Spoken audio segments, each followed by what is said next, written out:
Hello, everybody. I'm Jackie K. Cooper, and I have a special guest with me today. It is Vivian Kerr, who is the writer, the director, the star of the new film Scrap.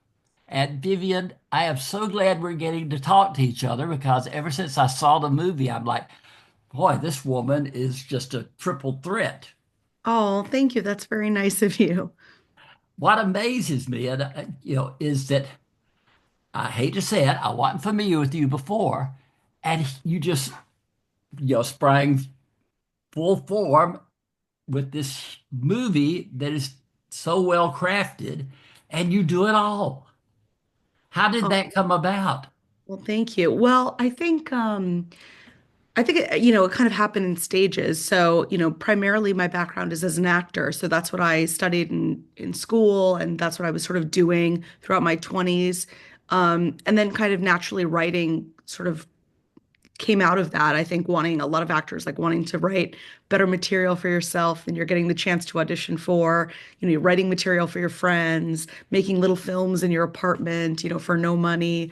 Um, and then the sort of the directing kind of comes later where you're like, I want to maybe try to maybe like you write something and someone else directs it and you're like, well, I think I could have maybe done a better job. And so you start, you get a little greedy, I think, to have artistic control over your work. So yeah, so it felt like a very natural extension. I think if I tried to do all three, like right from the beginning, that would have been overwhelming. But I feel lucky that I was able to like learn one sort of area, I wouldn't say expertise, but one area of concentration at a time.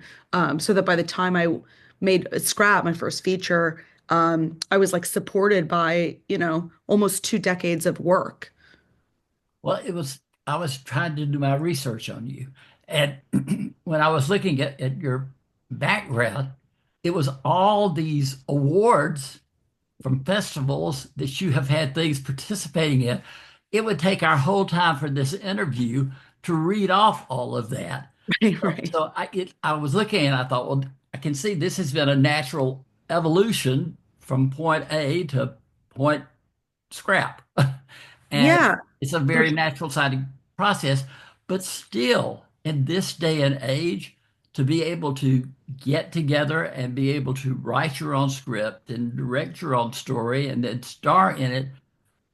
How many people get a chance to do that and then get a distributor and actually have a movie? Yeah, I mean, not very many. It's funny, I just came back from Sundance though, and I saw two films where the female lead also was the writer and the director. One called Bunny Lover and another one called Sorry Baby.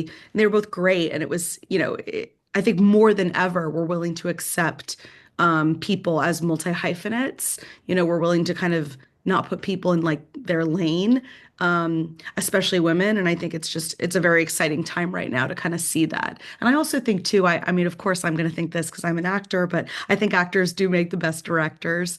And yeah, I was really impressed by both those films at Sundance. So I think we're just going to keep seeing more and more of it. Well, I don't know if you know or not, but one of my favorite films of the year was My Old Ass. Uh, Oh, I haven't seen it yet. That was at Sundance last year. but it was directed by Megan Park, I think is her name. Mm. And she was an actress who is now a director. I just, again, that movie just it came out and I thought, wait a minute, I remember seeing Megan Park in such and such and such and such, and here she is with this movie, you know, that's just terrific.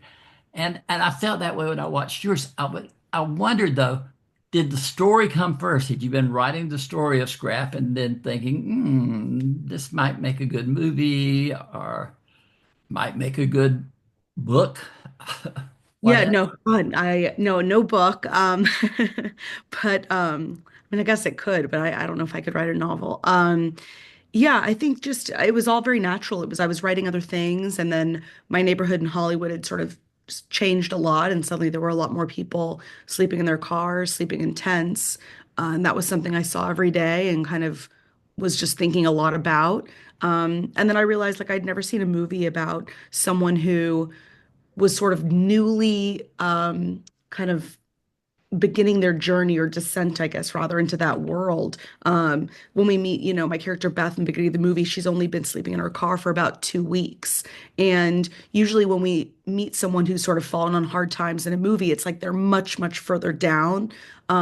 So I just kind of thought like it would be interesting for the audience to almost like see an average middle class woman and who's just kind of teetering a little bit on the precipice of that. So that was sort of the genesis of the movie. And but I was always going to act in it, and I wasn't sure at first if I was going to direct it. That was kind of the big question mark.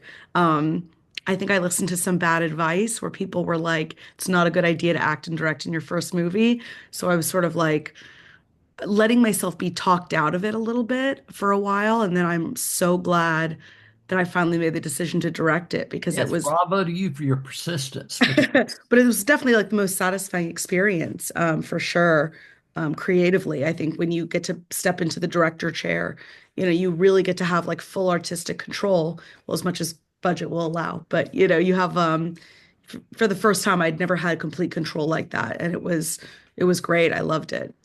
well now, did you cast the movie yourself or did you have Anthony Rapp and Lana Portillo in mind all along, or how did that work out?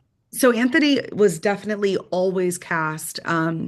And then we had hired casting directors to fill out some of the other roles. So they found Lana Priya, who's like brilliant. Is she Uh, wonderful? she's so good and she's so underrated. And um, I mean, she should be like a huge, huge movie star as far as I'm concerned. She should be This winning. is such a good role for her. Yeah, yeah, and I think also she, coming off so many years of Once Upon a Time, I think she wanted to do a role that was a little bit more like grounded and not fantasy. And so, Uh-huh. um, I think, yeah, I love what she brought to the role And of there's a Stacey. real evolution or transition of her character that I appreciated in the film. Yeah, absolutely. Because I think in the hands of a lesser actress, like that role could have been really strident or cruel, or just very judgmental. And But she she found does so bring much. a warmth to it, Yeah, she found so kind of much almost humanity. beneath the surface at times. Yeah, and like you sympathize with her. It's like she's, we've all had frustrating experiences with family members, and she's like trying to be understanding, but at the same time, she's like, it is very frustrating. It's like, lady, get your shit together, you know? So yeah, and the journey that her character goes on through IVF, you really see how difficult it is for so many women. I love that scene where she's um in the stall, like in the bathroom stall, kind of hiding at work and sort of calling her husband and, you know, having just taken a pregnancy test. And she's just, yeah, I think she's like luminous on screen. So I was very lucky to get her to play Stacy because I think she and Anthony have great chemistry as Well, well. I thought the three of you, all three had good chemistry together. It was, Oh, and I admired you because I knew, as I researched that you had written the screenplay and all. Your character does not start out being that likable. right, right. It reminded me, I don't know if you've seen the movie A Real Pain with Kieran No, Culkin. I want to see that one too. I have so many movies I need Beth to see. could be Kieran Culkin's first cousin Uh-huh. in that movie. Because Yeah. I'm sitting there thinking, oh my gosh, we all know people like this. Mhm. And you're torn between having sympathy for the circumstances, but yet being annoyed at the way she manipulates at times. Mm. And I really Yeah. admired you for, I thought, gee, she's not writing herself in the most favorable light right here as the character. No, and I mean, Beth, it's been a really interesting experience to sort of see how audiences react to it. I mean, definitely there's some people who are just like, I hate her, I don't like her, I didn't like her at the beginning, I didn't like her at the end. Um, but I think at least, hopefully by the end people understand her. I mean, she is a woman who is fleeing an abusive relationship, that has obviously affected her deeply. She's, unprepared to be a mother. She's, doesn't have financial resources. I mean, there's a lot going on with her uh, circumstantially that affect her bad decisions. So hopefully the audience can have a little bit more understanding towards the end. But yes, I mean, she is a frustrating person, but not everyone is like needs to be the most likable character. Bad things happen to bad people too, and it doesn't mean that they deserve it. Well, number one, I did see it as a redemption story. Mm. That's one thing that fascinated me with it. It was the arc of the character going from one point in her life to another point in her life. The second thing is it just brought home to me so much. You read statements of, that we're all one paycheck away from bankruptcy or whatever, and you see that this person was not prepared for the situation she found herself in. It wasn't expected. It wasn't her background. It wasn't anything. It was just circumstances came falling down on her. And Yeah, and we and I think don't. this movie really explores that. And I think that's where the empathy comes in of, oh my gosh, that could happen to my kids. That could happen to me, that, whatever. It's a very identifiable. Yeah, I was hoping like structurally with the screenplay to kind of like reveal those layers as we go. Like so in the beginning of the movie, you don't really understand what happened to her. You can tell that she like is going on job interviews. She needs a job, but like you don't really know what happened to her old job until about halfway through the movie when Ben goes to her office and finds out that it was just downsizing. Like her job was eliminated. And yet, she's carrying all this shame around, even though like you said, it wasn't her fault. So and I think, yeah, like a lot of Americans, so many Americans don't have any savings, don't have any resources. So, unfortunately, I think her situation is pretty common. But one thing that, even though she wasn't, there were parts of her that I thought, oh, that's so annoying or whatever. You have to admire her spunk, even in the beginning. That she gets all dressed up and she looks like a middle American successful person as she gets dressed in the car, and then she steps out and she has this persona of, yes, and that's so good to see. Yeah, I I mean, I I think think also, oh, sorry, go ahead. I just think it's a story that so many people can identify with because they're either going to be in that, they have been in that situation, or they're going to know somebody who's been in that situation, or they're going to know the possibility of that situation. So Yeah. let me real quickly do that. I'm just, I hate to, on my mind, but where can people see Scrap now? Oh yeah, so it's out on TVOD. So it is you can buy it or rent it on Apple, on I believe Google slash YouTube, on Fandango at home, and also on Amazon. That is great. It is available. I'm like, it's been great because it was a 2-year festival journey, and there were so many months where people were asking me like, where can I watch it? Where can I watch it? It's like it's so nice to have it finally be out and available for like the wider world to see. Vivian, how much time have you invested in this movie? Oh man, I mean, I first got the idea back in 2016, and Whoa, so 9 years. yeah, but I would say obviously like there were things. So I got the idea, then I started writing a few scenes then, and then I sort of didn't really do anything with it until 2018, which is when we made a short film proof of concept, which did festivals in 2019. So I would say actively working on the feature, probably that started in 2020. But in terms of like the genesis of the project, that goes all the way back to 2016. So yeah, I would say the film's basically been like my full-time job since 2020, which is, what, 4.5 years now since I started. How did you know? Like you said, you did a short film for like proof of concept or whatever the term was that you used. How do you know this stuff? How do you Like know to do a what short to first. do? Oh, I had no idea what to do. I mean, I was just sort of like wildly striking out in all directions. I mean, at that point, I was in my 30s. I was sort of like kind of unhappy with where my career was in terms of acting. I knew I wanted to take more control over my career, but I didn't know how. I mean, I think it was just trial and error. But at that point, luckily, I had produced a lot of short films. And so I knew how to do that. So I thought, okay, well, I can start with the short and then, use that as a proof of concept for a feature. Um, and, I probably could have um, gotten the feature made, gone straight to the feature, but I also think I didn't have the confidence yet. So I think I needed to do a proof of concept short to sort of make sure that the idea really had legs and that and that I believed in the idea enough to make it a full feature because, like I said, a feature film will take 3, 4, 5 years of your life. So it's like you have to make sure that this is something you really want to spend that amount of time on. And luckily doing the short kind of confirmed that for me. Where's your confidence level now?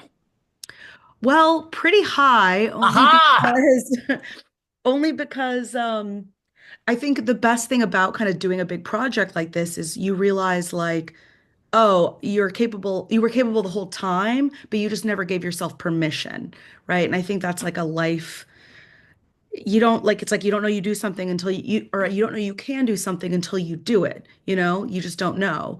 Um, so yeah, pretty high now, I would say, luckily, pretty high. Have you got another project lined up? Are you working on something? Yeah, so actually my second feature, I've already shot it My and it second feature. yeah, no, I know. I'm like it's crazy. So yeah, I have a second feature film and it just had its world premiere at Newport Beach Film Festival. So it's just Already? It's yeah, out so, there? well, What's it it's not out called? for like it's not like released yet, but it's slowly doing film festivals. So I'm actually going to leave in a couple weeks to go to Beaufort to go to the film festival there. What's the title? It's called Seance. It is a couldn't be more different. It's an 1890s Victorian Gothic thriller, very sort of Hitchcockian and yeah. Ooh, and you're in it. You star? Yes. I'm sort of the second female lead this time though. Okay. Who else is in the cast? Scotty Thompson, Jalone Van Over, and Connor Paolo. Okay. You Yeah. better make sure I get that to review too. I will. Yes, absolutely. I will send it to you. I when young Vivian was growing up in California, I saw that you were what, Sacramento? Is that where you were born? Yeah, I grew up in Sacramento. Sacramento. At what point did you know I'm gonna do, I'm gonna act, I'm gonna do the whole thing? At what point were you a child star or did you get Oh into it? God, no. I mean, no. No, I mean, neither of my parents were involved in the entertainment industry at all. So, yeah, so no, not at all. I mean, I think I first started, I mean, I think the first play I ever did was middle school, you know? Mhm. Um, and then definitely in high school, I was doing drama class and I like did all the school plays and started doing community theater and like really fell in love with it. So, I don't know if I knew. It's funny because now like when I my memory of it was that I really decided by the end of high school that acting was the thing I was most interested in. But then recently I found my sort of like not journal, but those like keepsake books that your parents make you do where it's like every year you're supposed to write like what you want to be when you grow up. So I found mine from like my sort of I guess high school time. And I wrote my senior year of high school, I wrote what I wanted to do when I grow up is I wrote, I want to be an actor, writer, director, and producer. And I Yeah. want the film to be called Scrap. Yeah. Well, yeah, I wasn't psychic, but but it is, but so it's wild to me because actually, even when I was, 17, 18, I had written down that those four things really, really interested me. And it just took me, 20 years to get all four of them on my resume. But yeah, it feels like it's come full circle for me. That is so great. I am so pleased for you. I really am. Well, It, thanks. yeah. I had one quick question about Scrap. In the film, Anthony Rapp has his hand bandaged through. Was And that an actual?